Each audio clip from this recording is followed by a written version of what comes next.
Gimana sih Coach caranya supaya kita ya kalau misalkan ngomong, kalau misalkan komunikasi itu ya supaya jelas dan teman bicaranya kita tuh nggak tersinggung gitu Coach. Gimana tuh Coach?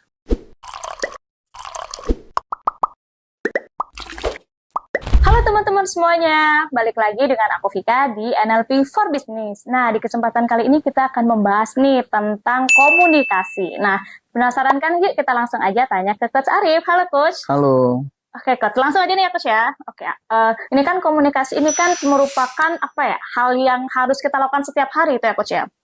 Tapi banyak juga nih, Coach, dengan komunikasi, banyak yang akhirnya jadi miskomunikasi nih, Coach. Nah, pertanyaannya adalah gimana sih, Coach, caranya supaya kita ya kalau misalkan ngomong, kalau misalkan komunikasi itu ya supaya jelas dan teman bicaranya kita tuh nggak tersinggung gitu, Coach. Gimana tuh, Coach? Jadi kalau dari teori komunikasi, ini teori komunikasi dulu ya, tinggal bagaimana pengaplikasian dalam kehidupan. Ada yang namanya sender dan receiver. Apa, Coach? Sender dan receiver. Oke, sender dan receiver. Sender itu artinya ibaratnya kamu menyampaikan informasi kepada saya, kamu jadi sender, dan saya menerima perkataanmu. Itu namanya receiver. Iya, oke. Nah, ketika kamu menyampaikan sesuatu, itu ada yang namanya istilahnya di decoding. Oke. Decoding artinya pemaknaan yang kamu ngomongin, itu saya coba pahami dulu maksudnya apa. Nah, ketika saya menerima, itu yang namanya coding. Jadi kan decoding gitu ya, coding dan decoding. Jadi kan saya mencoba menerapkan, menafsirkan. Ketika kamu menyampaikan sesuatu kepada saya, pasti kamu menggunakan petanya kamu. Kalau dalam NLP, betul ya? Betul. Jadi petanya kamu yang kamu bahas ke saya, dan saya menerimanya petanya apa. Dalam penafsiran yang kamu mau sampaikan. Jadi kan setiap orang punya pemeta yang beda ya. Betul. Nah, misalkan contoh, kayak mungkin video sebelumnya saya ngomong tentang efek AI buat kehidupan manusia. Nah, ketika saya menyampaikan sesuatu, berarti kan saya sender kepada para audiens. Tapi audiens menerimanya apa, itu tergantung dari receiver. Mereka bisa menerima itu malah jadi panik, mereka terima itu malah jadi down, atau malah mereka jadi termotivasi. Itu tergantung dari petanya masing-masing. Sampai sini oke? Nah, makanya kenapa ketika menyampaikan sebuah informasi, ada yang namanya channel. Channel itu artinya, channel adalah saluran kanal kita berkomunikasi. Jembatannya gitu. Jembatannya itu. Pada saat ini kita lagi ngobrol, channel kita adalah berkaitan dengan kita adalah percakapan langsung. Sampai sini oke? Channel. Kalau via telepon, berarti channelnya adalah telepon. Kalau kita via online meeting, berarti channelnya online meeting. Gitu ya. Kalau pakai teks, berarti channelnya teks. Jadi begitu ya.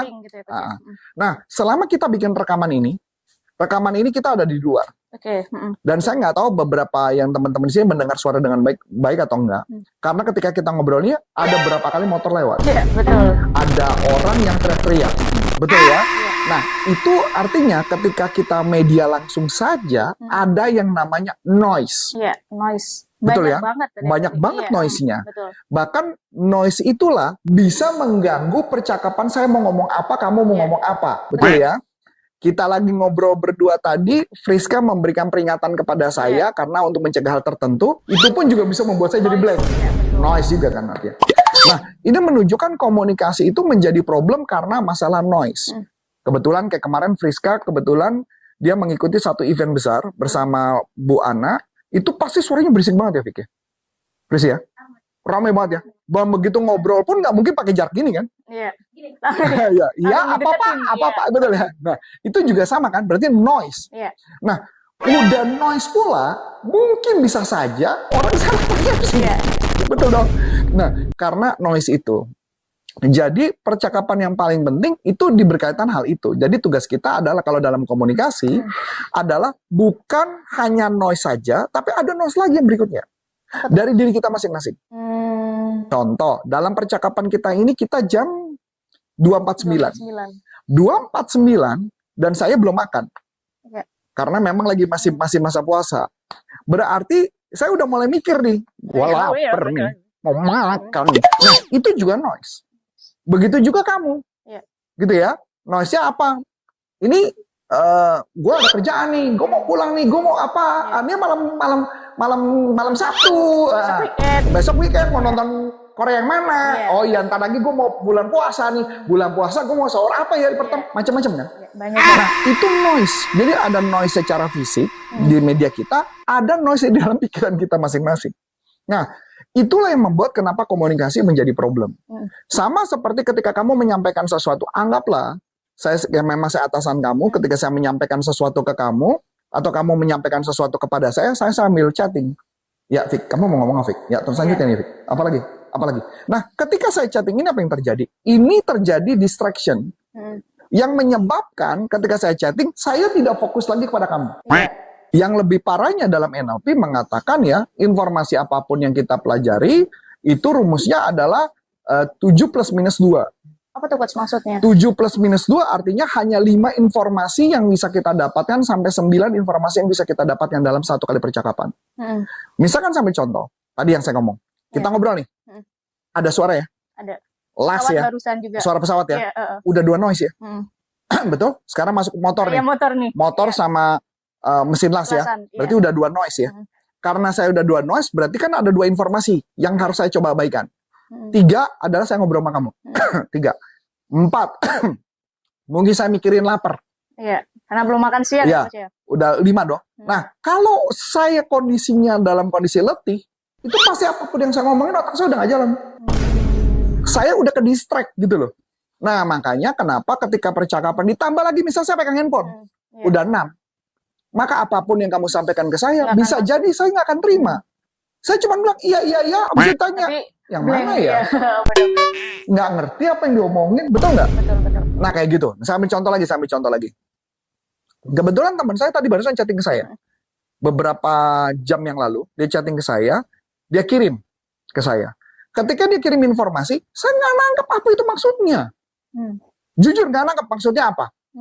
Nah, ketika dia cuma hanya kirim gambar, potongan gambar, terus kemudian kirim ke saya nggak nanya. Saya tuh bilang, maksudnya? Saya kan nanya dong. Iya, Maksudnya, dia jawab, ateis. Gue makin bingung. nggak ada konteks apapun berarti itu ya coach. Iya memang, betul. Kemarin dia ngomong tentang orang ateis. Tapi waktu ketika dia ngomong itu dengan gambar itu, saya nggak nangkep. Iya, betul. Pertama, saya harus menerjemahkan apa maksud gambar itu. Betul. Yang kedua, saya harus mengkorelasi antara ateis dengan gambar itu. Iya. Gue nggak nangkep, saya nggak nangkep apa yang diomongin. Dan ini pun tadi chatting pun dikirim lagi 2 gambar. Dan saya masih tetap tidak nangkep. Nggak ada konteks sama sekali. Nah, Maksudnya betul. caption atau Betul. apapun Nah, itu. jadi yang ini saya tunjukkan pada kamu, tapi tidak untuk di-sharing. Oke. Tapi saya mau menunjukkan bahwa inilah kenapa sebuah informasi ketika tidak jelas, dan kita harus mengklarifikasi maksudnya apa. Nih, contoh. Dia kirim kan? Tuh. Oke? Nggak usah dibaca ya. Iya. Nah, tapi pertanyaannya di sini artinya apa? Kita nggak ngerti maksudnya apa kan? Iya, betul. Ya kan? Udah gitu pakai bahasa aneh lagi ya. Pakai bahasa Jerman atau bahasa apa nih yang berikutnya kan? Bener kan? Aku tanya dong, ini apa ya? Dijawab, yang ateis. Oke, terus? Saya bilang, saya paham kamu pernah cerita soal ateis, tapi konteksnya sekarang saya nggak paham maksudnya apa. Karena nggak ngerti. Pertanyaan, distorsinya banyak nggak? Banyak banget. Itu maksudnya, kenapa sebuah informasi tidak bisa jadi nyampe, udah gitu mungkin bisa jadi orang yang ngotot, ih Coach Arif kok nggak ngerti banget ya. Nah, iya. Biar gue kagak ngerti apa yang diomongin. Iya, betul. Masuk akal? Masuk akal coach. Nah itu, makanya kenapa itu yang menjadi salah satu barrier dalam sebuah komunikasi. Makanya kenapa kalau saya, bisa aja saya jawabin. Sembarang aja saya jawab, bisa dong? Bisa. Saya nggak mengklarifikasi, bisa dong? Bisa. Paling salah paham. Iya. Habis ini? Miskomunikasi lagi jadi. Miskomunikasi. Iya. Makanya kenapa dengan belajar NLP, teknik komunikasi, kita bisa bertanya, mengklarifikasi, karena saya tahu. Oh, ketika percakapan gue punya pemikiran, lu punya pemikiran. Oh, ada noise. Oh, kemudian ada pemikiran masing-masing, ada barrier dan sebagainya. Dan terjadi ada distorsi. Apalagi kalau informasinya nggak lengkap. Iya, betul. Nah, itulah kenapa, makanya kenapa orang perlu paham tentang komunikasi yang efektif itu seperti apa cara menyampaikan. Supaya konfirmasinya clear. Saya mau kasih gambaran. Ini tetap, saya udah nanya kan mengklarifikasi. Dan dia tetap tidak menjawab dengan jelas. Ya, saya bilang lagi, kasih jawaban sepotong. Dikasih lagi. Komen di postingan ini, Coach. Ini komenan dia Juha. Lah, mana aku nggak paham apa yang diomongin. Nanti saya baca, ya. Ayo, pertanyaan. Apa ini artinya? Iya. Multi interpretasi kan? Bingung juga sih, Coach, saya lihatnya, Coach. Iya. Pasti di saya telepon nih. Saya akan tanya, maksudnya apa? Aku nggak ngerti. Karena saya bisa aja so tahu, kemudian ngomong sesuatu, dan mungkin nanti ada orang yang tersinggung atau apa, bisa jadi problem kan? Iya, betul. Itu maksud saya. Oh. Makanya kenapa kalau kita belajar komunikasi, saya sangat berhati-hati sekali ketika menerima informasi yang informasinya minim banget gitu ya. Begitu juga ketika saya menyampaikan informasi ke kamu kan, saya nanya, sudah di follow up dan sudah di kontak. Karena saya tahu ada orang persepsi follow up itu artinya dia sudah mengerjakan, belum dijawab sudah follow up. Oh. Buat saya tidak. Makanya saya tanya, sudah di follow up dan sudah dijawab. Oke. Karena apalagi ya, persepsinya beda-beda gitu. nah apalagi kamu punya tim yang timnya anak-anak muda nih. Ini ngomongnya mungkin juga sepotong doang nih informasi. Betul. Betul nggak? Betul. Nah itu gambarannya. Kayak kemarin juga contoh lagi nih ya.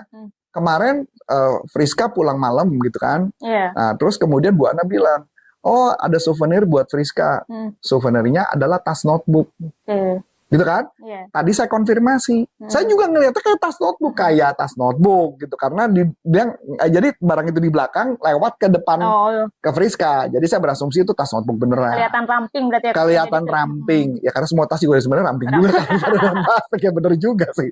Nah, ketika dikasih ke Friska, maka tadi saya nanya, tas notebook ya? Friska jawab, bukan. Nah, berarti apa? Baru diberikan penjelasan, konfirmasi. Bisa nggak akhirnya gara-gara itu terus gue cerita ke orang banyak bahwa, tahu nggak, Friska dapat tas notebook.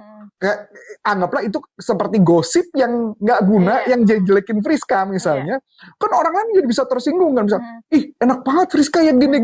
Padahal bisa jadi karena saya ngelihatnya apa yang tidak saya konfirmasi, dan kemudian saya menyebar gosip yang jelek, dan akhirnya Friska habis itu bete sama saya kan. Iya betul. Bisa jadi juga itu Coach. Nah makanya kenapa perlu belajar NLP, supaya kita bisa memahami, mengklarifikasi maksud tujuannya ini apa.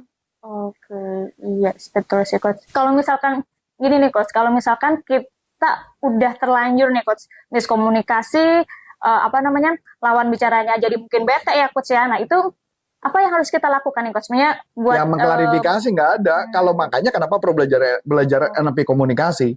Karena kalau kita nggak belajar itu ya kesalahpahaman akan terus menerus. Ya, saya contoh lagi nih, ini contoh nyata lagi. Ini contoh lagi nih seru. Ini contoh lucu lah tadi pagi lah ya. Mungkin saya nggak tahu ini apakah saya bakal diomelin lagi sama Friska apa enggak. Omelin Friska. Contoh, tadi pagi saya melihat ada satu orang lagi berenang. Berenang. Tadi pagi nih Coach? Tadi pagi. Di TikTok. Oh, di TikTok. Saya ngelihat ada orang berenang. Dia bilang, dia menyebut satu tokoh tertentu. Saya nggak mau ngomong, ini tokohnya tokoh politik. Oh, politik. Wah, bahaya Coach. Ya, makanya dia lagi berenang. Kayaknya aku tahu deh Coach. Dia berenang kayaknya enak banget ya, gayanya santai, nggak ada gelembung, kata gitu ya, nggak ada gelembung udara airnya gitu. Kok gue yang berenang bukan tenang, tapi gue bener-bener tenang, alias mati tenggelam. Iya kan? Gue malah gaya itu berenang, malah gayanya gaya kayak gaya batu. Sedangkan kalau dia berenang, kenapa cepet? Totalnya udah nyampe saja. Ternyata baru tahu bahwa itu adalah gaya berenang dengan metode militer. Gaya berenang militer memang seperti itu, nggak ada gelembung, nggak ada yang kelihatan, atau nyampe aja. Dan waktu ketika itu kan, kalau ketika kita ngeliat itu, kita bisa salah persepsi kan, dengan gambar itu, ini maksudnya apa ya? Ini benar berenang atau ini cuma pencitraan? Tapi ketika saya menemukan video itu dan menemukan ada 3 video yang lagi mencoba dengan jayanya dia dan gagal semua. Berarti memang khas militer berarti ya? Udah khasnya militer, dan baru dijelasin bahwa militer memang berenangnya seperti itu, tidak ada gelembung. Jadi maksudnya gini, itulah fungsinya klarifikasi. Itu fungsinya informasi lebih detail. Paham Coach. Menarik. Ya, makanya gosip-gosip bisa tercipta gara-gara miskomunikasi. Banyak noise dan lain sebagainya. Banyak noise, ya nggak? Banyak agenda masing-masing di kepala, itu yang menjadi informasi. Kayaknya cukup ya. Oke, thank you banget nih untuk Coach Arif yang sudah men-sharingkan nih terkait komunikasi. Nah, jadi buat teman-teman semuanya, daripada salah bicara itu ya Coach ya, mending konfirmasi dulu aja nih teman-teman semuanya. Oke, akhir kata dengan saya Vika dan saya Coach Antonius Arif, NLP for Business untuk Indonesia. Bye-bye.